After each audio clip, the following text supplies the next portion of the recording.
Kemungkinan adanya jiwa korsa menyimpang yang mereka lakukan. Saudara ahli filsafat moral Romo Magnis menilai ada beberapa hal yang dapat meringankan terdakwa Eliezer di kasus pembunuhan Yosua. Apa saja? Kita bahas usai jeda.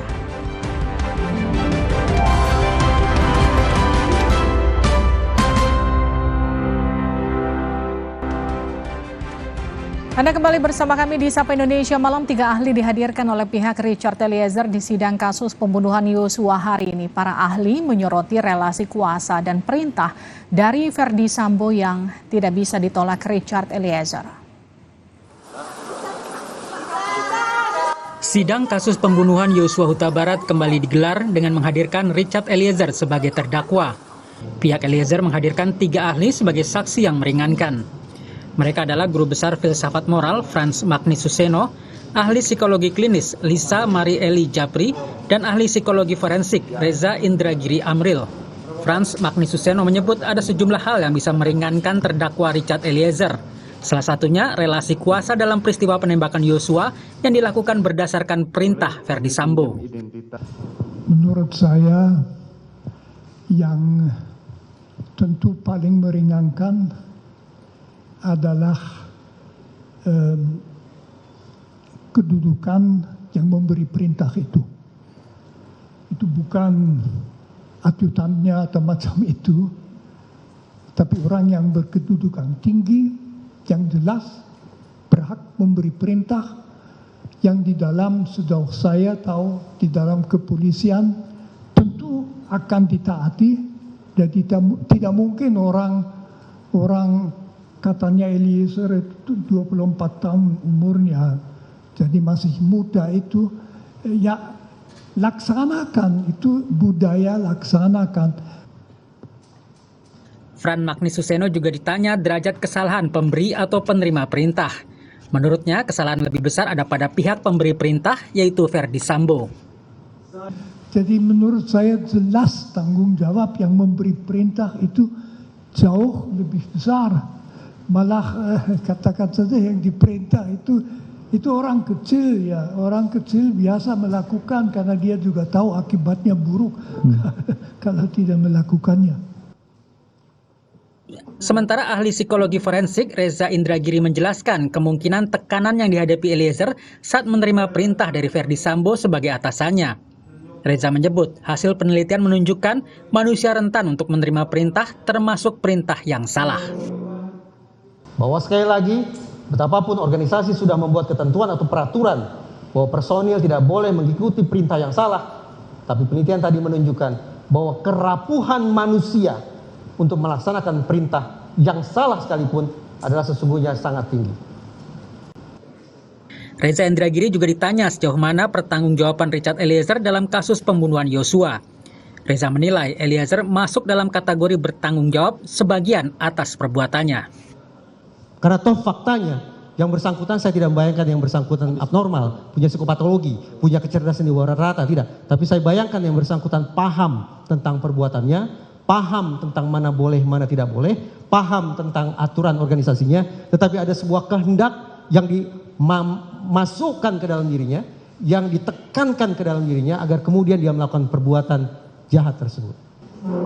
Sementara ahli psikologi klinis Lisa Marieli Japri menyebut dari hasil tes, Richard Eliezer memiliki level kepatuhan yang sangat tinggi. Dan dari hasil tes tersebut terlihat bahwa Richard Eliezer mempunyai level kepatuhan yang sangat tinggi sehingga dia punya kerentanan khusus, kecenderungan tertentu untuk lebih patuh pada lingkungan. Itu dari sisi kepatuhan saja. Lisa Marieli Japri juga menyebut tindakan Eliezer menembak Yosua dipicu sulitnya melawan perintah atasannya. Dan bagaimana ketika perintah tersebut tidak dilakukan, ada konsekuensi fatal yang bisa diterima. Jadi memori itu ada di kepala kita. Eliezer didakwa bersama-sama Ferdy Sambo, Putri Chandrawati, Kuat Ma'ruf dan Ricky Rizal melakukan pembunuhan berencana atas Yosua. Dalam dakwaan, Richard Eliezer disebut turut menembak Yosua atas perintah Ferdy Sambo. Tim Liputan Kompas TV. Saudara, ada sejumlah hal yang terungkap di persidangan, mulai dari tekanan yang dialami Eliezer saat diperintah menembak Yosua, hingga Eliezer yang dianggap bertanggung jawab sebagian di kasus ini. Apakah keterangan dari para ahli ini menguntungkan Richard Eliezer? Kita akan tanyakan kepada penasihat hukum Eliezer, Roni Talapesi, dan pakar psikologi forensik Reza Indragiri Amril yang tadi dihadirkan sebagai saksi. Bang Roni, Bang Reza, selamat malam. Selamat malam. Selamat malam Mbak Livi, Mas Reza. Saya ke Bang Roni dulu. Bang Roni, puas nggak dengan keterangan para saksi ahli yang dihadirkan hari ini di persidangan? Iya Mbak Livi, kami dari tim penasihat hukum, kami merasa puas ya, tentunya karena keterangan ahli ini berdiri secara independen, secara keilmuan, sehingga menyampaikan apa yang menjadi keahlian dari ahli hari ini, dan ini sesuai dengan fakta persidangan atau fakta yang terjadi yang dialami oleh Richard Eliezer. Jadi persidangan hari ini kami melihat bahwa yang terlihat di persidangan, yang muncul, yang terungkap di persidangan, inilah fakta terkait dengan posisi dari Baradae. Ini yang memang kami perjuangkan ya, Mbak Livi, bahwa kami mau mendudukan suatu perkara ini sesuai dengan ketentuan ya, karena mengingat bahwa posisi klien kami sebagai orang yang mengungkap kebenaran, yang menyampaikan apa yang terjadi, sehingga dalam proses persidangan ini kemudian terlihatlah bahwa apa yang disampaikan oleh klien saya bersesuaian dengan fakta ataupun alat bukti yang lainnya. Seperti itu Mbak Livi. Bung Roni, tadi kan ada beberapa hal yang terungkap di persidangan, mulai dari tekanan yang dialami Eliezer saat diperintah menembak Yosua. Tadi juga Bang Reza sempat mention soal jiwa korsa, juga sampai kemudian Eliezer yang dianggap bertanggung jawab sebagian di kasus ini. Apalagi poin penting yang kemudian jadi atensi hakim yang muncul di persidangan?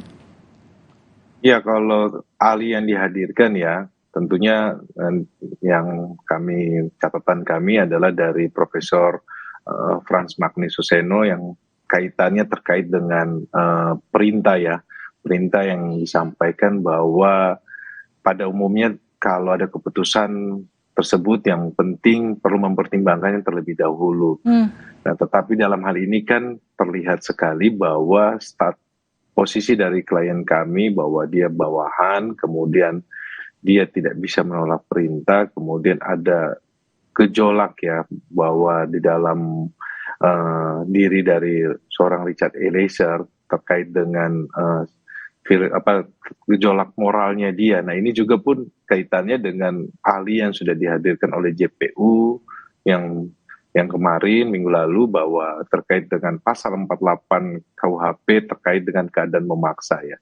Kemudian juga pun Romo Magnis menjelaskan terkait kultur di dalam kepolisian, di dalam situasi juga pun bisa memberi perintah tembak. Sementara profesi yang lain tidak ada ya. Tapi yang kita garis bawahi bahwa di kepolisian ketika atasan memberi perintah kepada bawahan menolak perintah itu sangat lemah. Artinya apa? Agak sulit seorang bawahan menolak perintah atasan meski kadang perintah itu menyimpang. Nah, ini sesuai dengan penjelasan juga dari pasal 51 KUHP.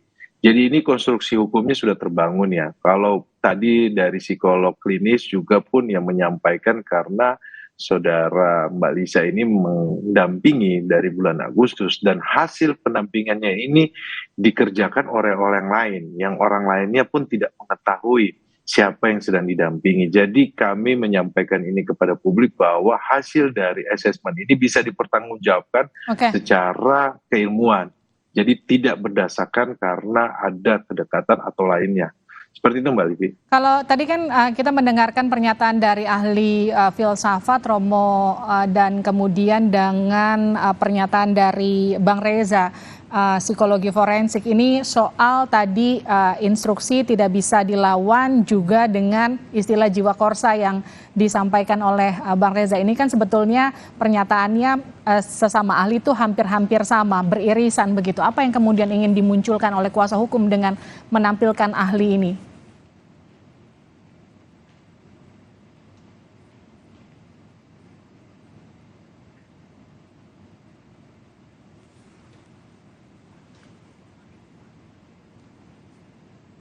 Ya, Bung Roni, Anda bisa mendengar suara saya? Saya mendengar, ya, saya mendengar.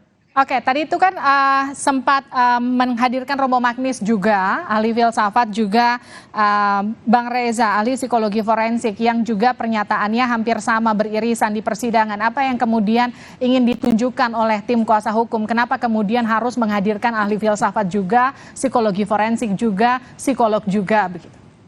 Ya, di dalam berkehidupan tentunya kan kita tidak jauh dengan namanya etika moral ya. Yang kita hadirkan dari ahli Profesor Magnis Suseno menjelaskan dari perspektif filsafat, Mbak Livi, bahwa perspektif filsafat yang mengatur tentang etika moral ini kan mengatur bagaimana cara kehidupan manusia selayaknya ya. Dalam hal-hal yang di dalam praktek manusia terkadang memang ada hal yang tidak bisa kita hindari, bahwa ada konflik atau sikap atau suara hati ya dari seseorang. Dan di dalam kasus ini kita mau menjelaskan kepada majelis hakim bahwa ketika saudara Richard Eliezer menerima perintah tersebut dan dia tidak bisa melawan ya, ini terjadi pergolakan di dalam suara hatinya Richard Eliezer. Nah, inilah fakta persidangan sebenarnya ketika Romo Magnis sudah menyampaikan, kemudian diperkuat juga dengan psikolog klinis dari Mbak Lisa, kemudian ditutup dengan Mas Reza untuk keterangan ahli hari ini ya. Jadi ini semuanya berkesinambungan, Mbak Livi. Ini merupakan konstruksi hukum yang sedang kita bangun terkait dengan sikap batin dari seorang Richard Eliezer, kemudian terkait dengan konflik moral ketika berhadapan dengan Jenderal Bintang 2 saat itu, kemudian dia coba untuk menghadapi tekanan tersebut, tetapi ada sisi lainnya terkait dengan relasi kuasa. Nah, ini fakta-fakta persidangan ini sudah terungkap. Kemudian Mbak Lisa juga menyampaikan bahwa seorang Richard Eliezer ini patuh dan taat dan mempunyai tingkat kepatuhan yang tinggi sesuai dengan keterangan psikolog yang kemarin, juga menyampaikan keterangan ketika Mbak Lisa juga pun menginterview dari orang tua Eliezer ini untuk menggambarkan satu pribadi yang utuh, menggambarkan Richard Eliezer dari kecil sampai pada saat dia menghadapi proses ini. Nah, ya. Saya ke Bung Reza, soal adanya perintah atasan yang tadi juga sempat Anda mention di persidangan yang tidak bisa ditolak Eliezer, bagaimana Anda melihat hal ini? Sebetulnya saya tidak tahu apakah ada tekanan atau tidak. Saya hanya mengajak ke semua pihak, terutama sekali menjelaskan ke majelis hakim bahwa pemahaman kita tentang kasus ini tidak cukup berkutat hanya pada dimensi mikro, yaitu sosok Richard Eliezer saja, tidak cukup. Tapi pada saat yang sama, agar kita punya pemahaman yang menyeluruh, kita perlu rambah pula dua dimensi lain, yaitu dimensi makro dan dimensi meso. Dimensi makro berarti mari kita tinjau tentang bagaimana suasana batinnya atau kultur yang ada di lingkungan kepolisian, karena itulah yang merupakan organisasi tempat bekerjanya Richard Eliezer dan Verdi Sambo. Dan juga secara spesifik kita perlu tinjau interaksi yang berlangsung antara Richard Eliezer dan Verdi Sambo sendiri. Ini yang saya maksud dengan dimensi meso. Nah, saya sebatas memberikan tinjauan tentang dimensi makro dan dimensi meso. Kalau dari dimensi makro, maka saya katakan bahwa sesungguhnya menurut saya tekanan itu tidak hanya datang dari seorang Verdi Sambo, tapi tekanan itu secara sadar atau tidak sadar, secara langsung atau tidak langsung juga bersemayam di dalam diri Richard Eliezer, yang notabene merupakan anggota kepolisian. Organisasi yang memiliki subkultur yang khas yang disebut sebagai jiwa korsa. Namun sayang beribu sayang, dalam sejumlah kesempatan, tempo-tempo jiwa korsa itu bisa mewujud ke dalam bentuk yang salah. Inilah yang disebut sebagai code of silence atau kode senyap. Jadi kode senyap itulah yang saya bayangkan juga memberikan tekanan kepada Richard Eliezer sebagai bagian dari sebuah korps yang mana dia dan Verdi Sambo merupakan bagian dari korps tersebut. Sementara dimensi meso, saya mengulas tentang tekanan langsung yang dialami oleh Richard Eliezer, dan tekanan itu datangnya dari Verdi Sambo. Baik itu tekanan berupa perkataan alias lisan atau pesan-pesan yang sifatnya verbal, maupun tekanan yang datang misalnya bahwa Verdi Sambo sosok yang punya otoritas, apakah Verdi Sambo mengenakan seragam polisi ketika memberikan perintah, Apakah Ferdi Sambo dan Richard Eliezer berada di ruangan yang sama ketika memberikan perintah? Apakah kemudian aksi itu dilakukan di sebuah lingkungan yang legitimate, yang dikuasai oleh Ferdi Sambo sebagai orang yang juga punya otoritas di situ? Dan juga bagaimana perkataan atau pilihan kata atau diksi atau verbal yang disampaikan oleh Ferdi Sambo. Jadi ringkasnya bahwa tekanan itu tidak semata-mata datang dari kata demi kata yang disampaikan oleh Ferdi Sambo kepada Richard Eliezer, tapi juga barangkali datang dari konteks atau situasi di mana situasi itu berlangsung. Oke, ada kan juga salah satu yang menarik yang Anda sebut soal, koreksi saya kalau salah, ini penelitian miligram. Ini bisa dijelaskan soal penelitian ini dan apa korelasinya dengan kasus Richard Eliezer? Ya, banyak pihak yang yakin betul bahwa mereka akan mampu melawan tekanan yang salah. Pihak-pihak itu yakin betul bahwa mereka akan bisa menentang perintah yang jahat. Tetapi lewat penelitian, Milgram membuktikan bahwa ternyata tidak semudah itu. Lain perbuatan, lain perkataan. Faktanya adalah berdasarkan penelitian Richard Milgram, ternyata kebanyakan orang justru sangat rapuh. Dalam pengertian mudah sekali untuk melakukan perbuatan jahat berdasarkan instruksi. Betapapun mereka tahu bahwa itu instruksi yang salah, itu instruksi yang keji, tapi mereka tidak berdaya untuk melawan adanya tekanan sedemikian rupa. Tekanan itu datangnya dari mana? Nah, lewat penelitian Milgram, tadi sempat saya sampaikan, tekanan itu bisa datang dari perkataan. Tekanan itu juga bisa datang dari situasi. Misalnya situasinya adalah, sekali lagi, apakah si pemberi perintah, dalam hal ini misalnya Ferdi Sambo, mengenakan seragam atau tidak ketika memberikan perintah tersebut. Kemudian, apakah Ferdi Sambo dan Richard Eliezer berada di satu ruangan? Kalau mereka berbeda ruangan, maka tingkat kepatuhan barangkali akan rendah. Tapi kalau mereka berada di satu ruangan, berdasarkan riset, tekanan itu akan menjadi sangat tinggi, kepatuhan pun akan menjadi sangat tinggi. Demikian pula di mana gerangan peristiwa itu berlangsung, apakah di warung, di jalan raya, atau di lingkungan yang otoritatif, yang dikuasai oleh si pemberi perintah. Itu beberapa ilustrasi konkret untuk menunjukkan kepada majelis hakim tentang apa saja kira-kira parameter objektif yang bisa kita acu untuk memastikan apakah tekanan itu sungguh-sungguh ada atau mengada-ngada. Baik, Bung Reza, ini kalau saya kaitkan relasi kuasa, kita bicara relasi kuasa, ini kan kita lagi bahas Richard Eliezer, tapi kan juga anak buah Sambo, tak hanya Richard Eliezer yang juga kena kasus dalam polemik ini, tapi juga sebut saja Ricky Rizal, orang-orang yang kemudian ada di lingkaran yang sama dengan Richard Eliezer. Apakah kita juga bisa pakai terminologi yang sama untuk mereka-mereka ini? Bisa sama, bisa tidak. Kenapa? Karena kita perlu tinjau dimensi apa yang sesungguhnya sedang kita bahas. Anggaplah bahwa ada kesamaan antara Richard Eliezer dan Ricky Rizal. Berarti dimensi makro sama, yaitu mereka merupakan bagian dari sebuah organisasi kepolisian.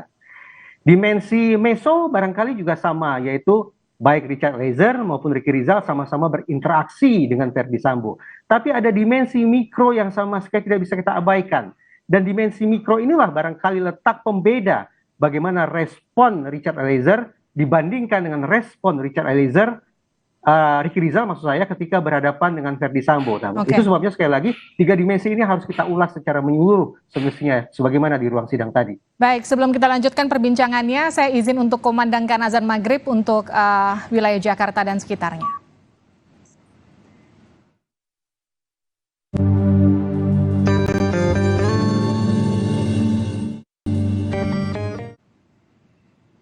Selamat menunaikan ibadah sholat maghrib untuk Anda yang berada di wilayah Jakarta dan sekitarnya. Terakhir untuk Bung Roni, jadi selanjutnya materi persidangan apa yang ditunggu? Ya, kalau kami kan ini hari Rabu kita akan hadirkan ahli pidana. Jadi nanti kita akan sampaikan di persidangan ya. Jadi ahli pidana untuk menguatkan para ahli yang kemudian sudah hadir pada hari ini untuk meringankan Richard Eliezer. Kira-kira begitu ya nanti ya?